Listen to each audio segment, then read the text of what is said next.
Hello everyone, welcome to my YouTube channel English Excellent Classes. So first of all, I greet to all of you and I hope you will always fine. So yesterday before that, I have read present perfect tense. In this previous video, I have read present perfect tense how to translate affirmative sentence into structure by according to structure in present perfect tense. So today we will read present perfect tense in negative sentence.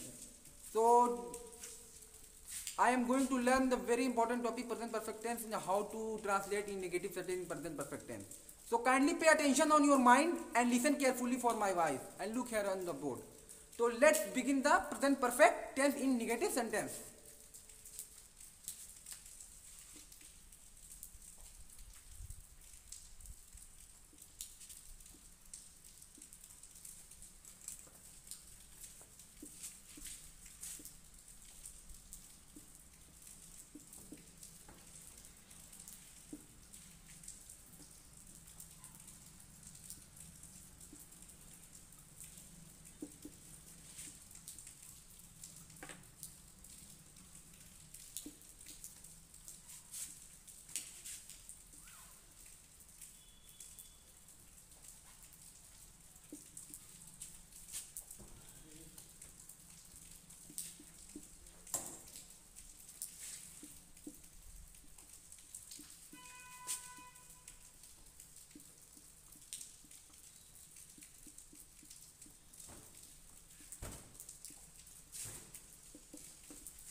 तो friends, जैसा कि आप देख सकते हैं, मैंने यहाँ पर लिखा present perfect in negative sentence and structure. तो ये है स्ट्रक्चर निगेटिव सेंटेंस को बनाने का। सबसे पहले इसमें बात आ रहा है स्ट्रक्चर में, सबसे पहले सब्जेक्ट, उसके बाद हैव या हैव, उसके बाद नॉट और उसके बाद वर्ब की थर्ड फॉर्म और उसके बाद ऑब्जेक्ट। ठीक है दोस्तों, तो जैसे कि मैंने आपको कल की वीडियो में बताया था कि प्रेजेंट परफेक्ट टेंस में अफर्मेटिव सेंटेंसेस को कैसे बनाते हैं। जैसे मैंने कहा था कि वह जा चुका है, he has gone, वह खा चुका है, he has eaten, वह रो चुका है, he has wept।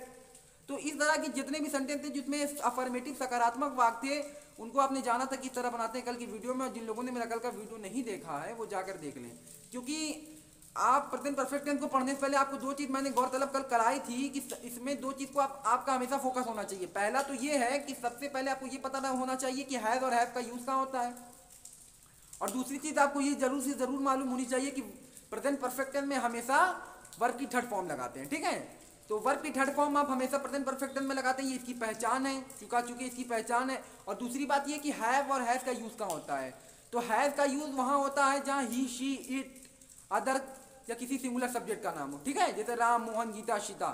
और हैव का यूज वहां होता है आई, यू, वी, दे के अलावा प्लूरल सब्जेक्ट में उसका यूज होता है।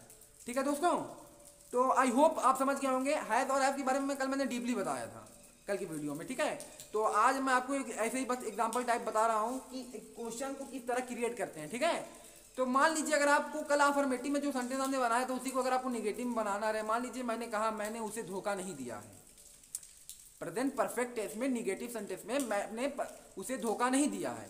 तो how to translate negative sentence in present perfect tense according to structure, according to rule. तो उसको जो बनाने का जो मेथड है वो ये है कि इस स्ट्रक्चर पे आप उसको फोकस करेंगे। ये स्ट्रक्चर जो कह रहा है उसको आप उस सेंटेंस में पिक करेंगे और बैठाते चले जाएंगे और आपका पूरा सेंटेंस एक कंप्लीट हो जाएगा। तो उस सेंटेंस को कैसे क्रिएट करेंगे, जैसे कि मैंने आपको बताया भी, एक एग्जांपल दिया कि मैंने उसे धोखा नहीं दिया है। मैं ओरली बता रहा हूँ, समझने की कोशिश करें। मैंने उसे धोखा नहीं दिया है, मैंने उसे धोखा नहीं दिया है। तो सबसे पहले क्या आप लेंगे, इसमें कह रहे हैं सबसे पहले आप सब्जेक्ट लेंगे। तो सबसे पहले आप सब्जेक्ट क्या लेंगे, मैंने उसे धोखा नहीं दिया, आई, मैंने आई लिख लिया, मैंने की इंग्लिश आई।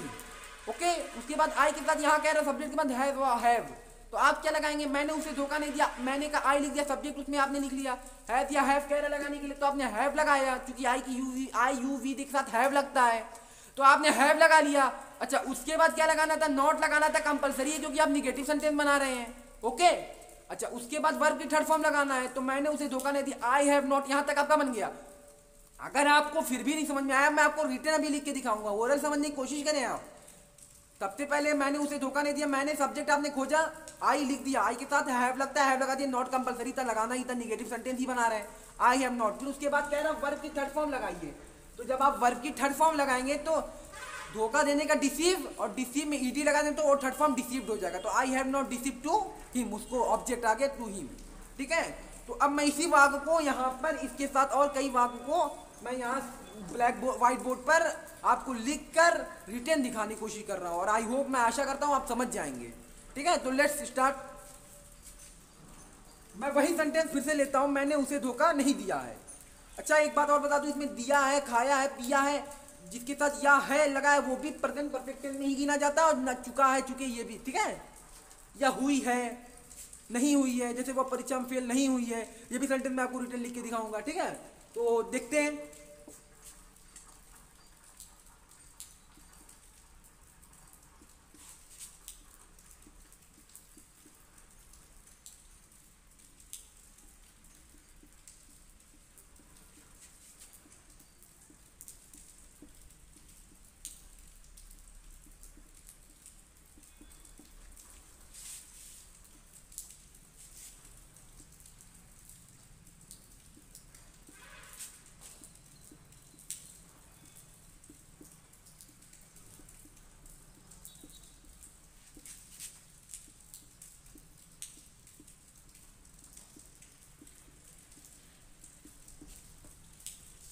तो दोस्तों, जैसा कि आप देख रहे हैं, मैंने यहाँ पर दो सेंटेंस लिखा हुआ है, मैंने उसे धोखा नहीं दिया है, और दूसरा सेंटेंस है वो परीक्षा में फेल नहीं हुई है। ठीक है, तो इन दोनों सेंटेंसेस को आप कैसे बनाएंगे, उसका स्ट्रक्चर ये है कि सबसे पहले आप सब्जेक्ट, उसके बाद हैव या हैज, उसके बाद नॉट, उसके बाद वर्ब की थर्ड फॉर्म, और उसके बाद ऑब्जेक्ट। इसी चीजों को आप इसमें पिक करना है। अब आपको इतनी समझ होनी चाहिए कि आप ये जान जाए कि वर्ब के में जो सेंटेंस आपका जो वाक्य है, जो उसमें सब्जेक्ट क्या है, वर्ब क्या है, ऑब्जेक्ट है। ये तीन चीज मैंने बहुत पहले की वीडियो में आपको बताया था कि सब्जेक्ट, वर्ब और ऑब्जेक्ट, ये तीन चीज को आपको तो हर हाल में सेंटेंस में पता होनी चाहिए। अगर आप ये तीन चीज लिख ले जाते हैं तो बाकी का सारा कॉम्प्लीमेंट आपका पीछे रहेगा। ओके, ऑलराइट, तो चलिए इसको बनाने की कोशिश करते हैं। ठीक है, तो मैंने उसे धोखा नहीं दिया, मैंने उसे धोखा नहीं दिया है। सबसे पहले क्या लिखेंगे आप, सब्जेक्ट क्या है, मैंने, आई, हैव ये लगाएंगे, हैव, आई वी यू के साथ हैव, आई हैव, धोखा नहीं दिया है, आई हैव। नॉट लगाना ही लगाना है, निगेटिव में आप बना रहे हैं, आई have not, I have not. उसके बाद क्या रहा, वर्ब की थर्ड फॉर्म, वर्ब फोकस कीजिए, थर्ड फॉर्म आपको लगाना है, क्योंकि आपको पता है धोखा, धोखा का क्या होता है, डिसीव, तो डिसीव में ईडी लगा देंगे तो डिसीव्ड हो जाएगा।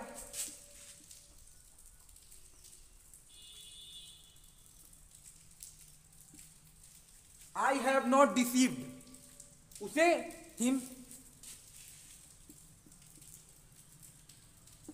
टू हिम, मैंने उसे धोखा नहीं दिया, I am not deceived to him. ये एक ट्रुथ है, वो परीक्षा में फेल नहीं हुई है, मेरे लिए वो परीक्षा में फेल नहीं हुई है। क्या इसका सब्जेक्ट क्या है, वह के लिए, वह परीक्षा में फेल, यहां पर शी का यूज होगा, नहीं हुई है।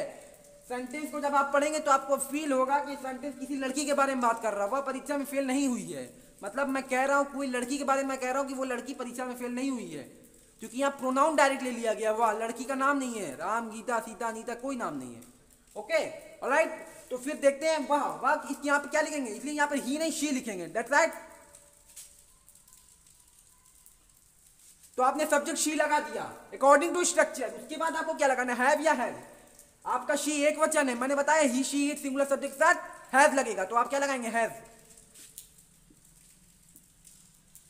आपने हैव लगा दिया। उसके बाद नॉट कंपलसरी है, निगेटिव सेंटेंस बना रहे हैं आप, चाहे किसी भी टेंस का निगेटिव बनाएंगे उसमें नॉट तो कंपलसरी होता है ना। ही हैज नॉट, फेल नहीं हुई है, तो फेल की इंग्लिश फेल्ड होती है, फेल में ईडी लगा देंगे, वर्ब की थर्ड फॉर्म बन जाएगी, नॉट के बाद वर्ब की थर्ड फॉर्म लगाने को बोल रहा है अकॉर्डिंग टू स्ट्रक्चर। मैं कुछ नया नहीं बता रहा हूं, वही कर रहा हूं जो स्ट्रक्चर कह रहा है।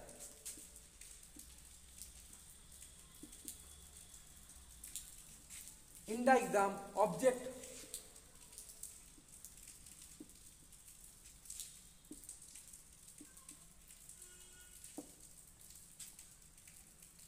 तो आई नो यू अंडरस्टूड, मैंने उसे धोखा नहीं दिया है, I have not deceived to him, वो परीक्षा में फेल नहीं हुई है, he she has not failed in the exam.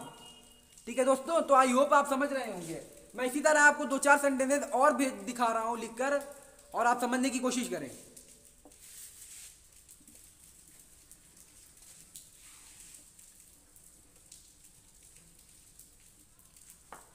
बस आपको सिंपली करना क्या है, करना ये है कि आपको निगेटिव सेंटेंस का ये स्ट्रक्चर इंग्लिश ग्रामर में प्रेजेंट परफेक्ट टेंस का इस स्ट्रक्चर को आपको याद होना चाहिए। अगर आपको ये स्ट्रक्चर याद है तो आप बना ले जाएंगे सेंटेंस हर टेंस में, चाहे वो प्रेजेंट इंडेफिनिट हो, प्रेजेंट कंटीन्यूअस हो, प्रेजेंट परफेक्ट हो, प्रेजेंट परफेक्ट कंटीन्यूअस हो, पास्ट इंडेफिनिट हो, पास्ट कंटीन्यूअस हो, पास्ट परफेक्ट हो, पास्ट परफेक्ट कंटीन्यूअस हो, फ्यूचर इंडेफिनिट हो, फ्यूचर कंटीन्यूअस हो, फ्यूचर परफेक्ट हो, फ्यूचर परफेक्ट कंटीन्यूअस हो। कोई भी सेंटेंस अगर आपको स्ट्रक्चर बताया जा रहा है और अगर आप स्ट्रक्चर पे फॉलो कर रहे हैं तो आपका सेंटेंस बिना दिमाग लगाए बस आप उस पर पिक कर देंगे, आपका बड़ा से बड़ा सब्जेक्ट बन जाएगा। और उसके लिए 3 चीज हमेशा फोकस होनी चाहिए कि सेंटेंस में आपको सब्जेक्ट, वर्ब और ऑब्जेक्ट का पता होना चाहिए। That's right. तो चलते देखते हैं नया सेंटेंस।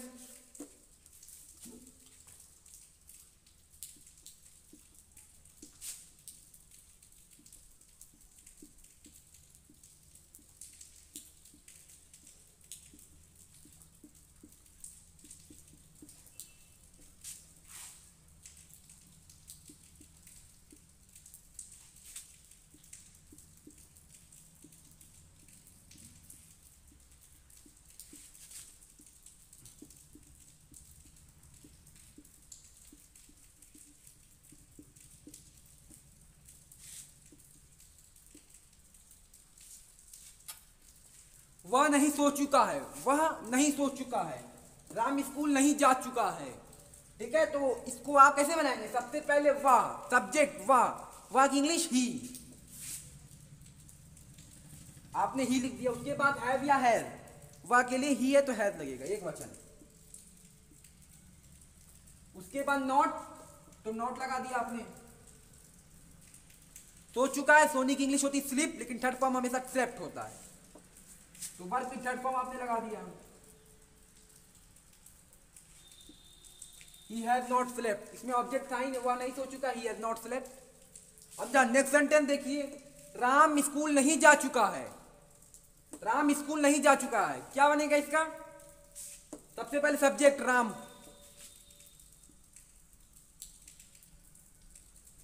आपका राम हो गया। उसके बाद हैव या हैज लगेगा, क्योंकि सिंगुलर सब्जेक्ट राम है, राम हैज। नहीं का नीचे नॉट लगा देना, सिंपल सी बात है। यहां पे भी देख सकते हैं स्ट्रक्चर, राम हैज नॉट जाना, गो का थर्ड फॉर्म गॉन,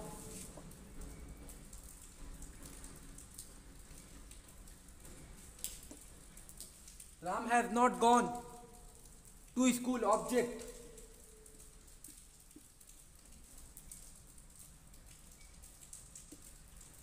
ठीक है, समझ में आया आपको? वह नहीं सो चुका है, जब आपको कहना है वह नहीं सो चुका है तो ही हैज नॉट स्लेप्ट कैसे बना? सबसे पहले आपने सब्जेक्ट पे फोकस किया, ही लिखा, उसके बाद आपने हैव और हैज में से कोई एक लगाया, क्योंकि आपको पता है कि हैज वहां पर लगेगा जहां पर सब्जेक्ट सिंगुलर होगा और हैव वहां पर लगेगा जहां सब्जेक्ट प्लूरल होगा। तो आपने हैज लगाया, उसके बाद नॉट था, नॉट लगा दिया, उसके बाद सोना, इसकी जो वर्ब की थर्ड फॉर्म है स्लीप का स्लेप्ट लगाया, उसी के साथ राम स्कूल नहीं जा चुका है, तो इसका वो होगा क्या? राम की इंग्लिश राम, क्योंकि सब्जेक्ट आपने लगाया। उसके बाद हैव या हैव लगाना था तो आपने हैव लगाया, क्योंकि सिंगुलर सब्जेक्ट था। उसके बाद नॉट था, नॉट लगाया, वर्ब की थर्ड फॉर्म क्या थी? जाने का, गो, वेंट, गॉन। उसके बाद to school, object to school. ठीक है, तो इसी तरह 2-3 सेंटेंस में और आपको दिखाता हूं और मैं आशा करता हूं आपको समझ में बेहतर से बेहतर आ रहा होगा।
तो जैसा कि आप सेंटेंस यहाँ पर देख सकते हैं, मैंने लिखा है कि पुलिस चोर को नहीं पकड़ चुकी है, धोबी कपड़ा नहीं धो चुका है।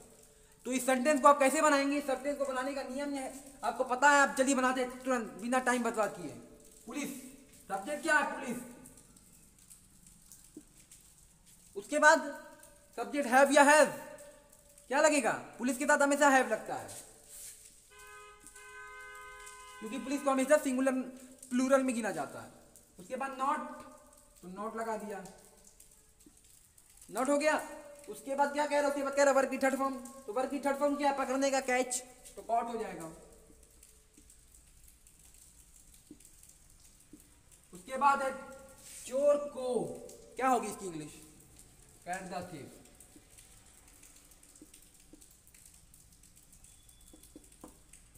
ठीक है, नेक्स्ट नीचे वाला देखते हैं, धोबी कपड़ा नहीं धो चुका है, क्या होगा इसका?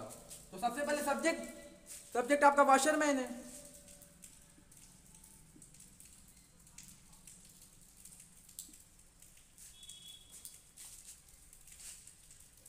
वॉशरमैन कपड़ा नहीं धो चुका है। हैव या हैव लगेगा, नहीं हैव लगेगा, सॉरी, हैव नॉट,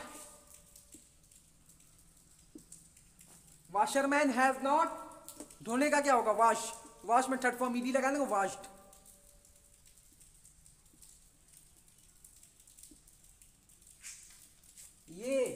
ये कैपिटल है, ये स्मॉल है, क्योंकि कर्सिव में ऐसा मैं लिखता हूं।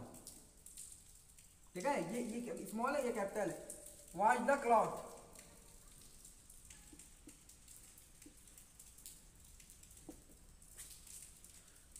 तो देखा आपने कैसे किस तरह सेंटेंस को बनाया गया।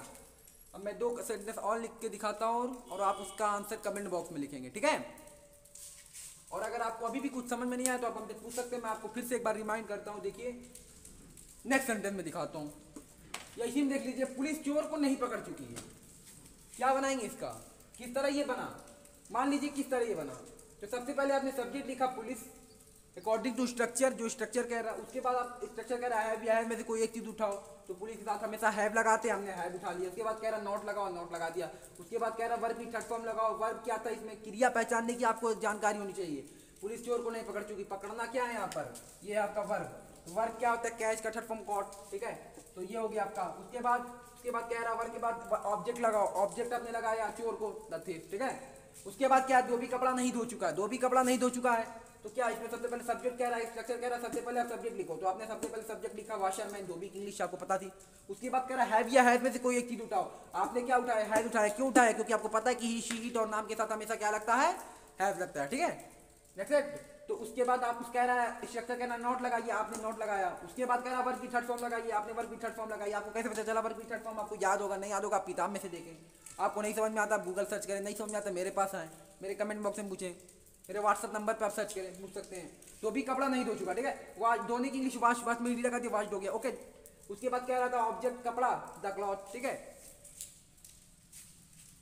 अच्छा, मेरा आप लोगों से क्वेश्चन है कि यहाँ पर हम लोग ड्रेस क्यों नहीं लिख सकते हैं? वाई? अगर आपको इसका आंसर पता है कि मान लीजिए मैंने यहाँ लिखा washerman have not wash the cloth, तो यहाँ पर हमने क्लॉथ ही क्यों लिखा, क्यों नहीं ड्रेस लिख दिया? ड्रेस भी तो लिख सकते थे। तो कल आप, आज इस वीडियो के कमेंट बॉक्स में मुझे इस बारे में जानना है आपसे, आप बताइए इस बारे में कि आखिर यहाँ पे क्लॉथ है, ड्रेस क्यों नहीं हुआ? बहुत छोटी सी बात है, बहुत छोटी सी बात है, लेकिन मैं देखना चाहता हूँ कितने लोग दे रहे हैं आंसर इसका। है कुछ नहीं है, मैंने बस वैसे ही एक ओपनली इसे फेंक दिया है, कुछ है नहीं इसमें, ठीक है।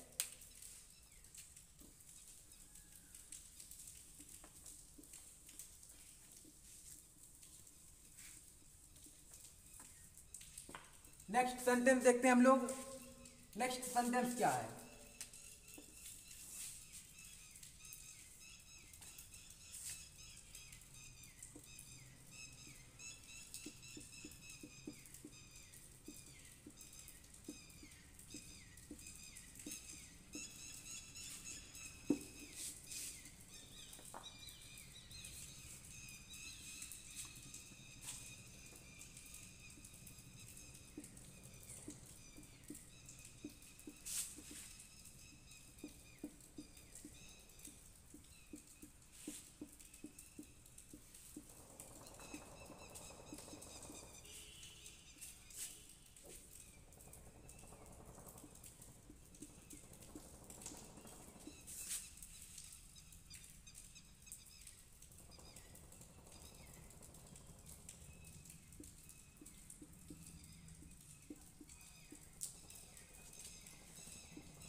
तो इस सेंटेंस को आप कैसे बनाएंगे? दूध वाला घर नहीं जा चुका है।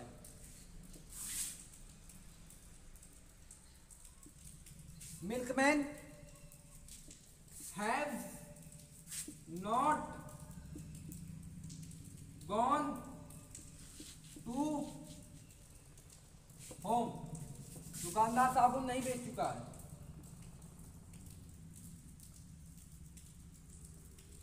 Shopkeeper has not sell the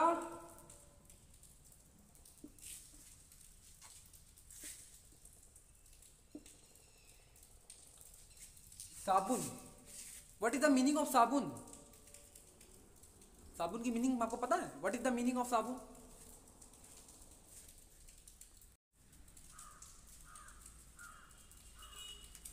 तो हमने क्या देखा? Shopkeeper have not sell the swap, क्योंकि मीनिंग इसकी क्या होती है? साबुन की स्वैप। ठीक है। तो if you have any problem, if you have any difficulty, so you can ask me in comment box, and please subscribe my channel and press the bell icon. Thank you so much.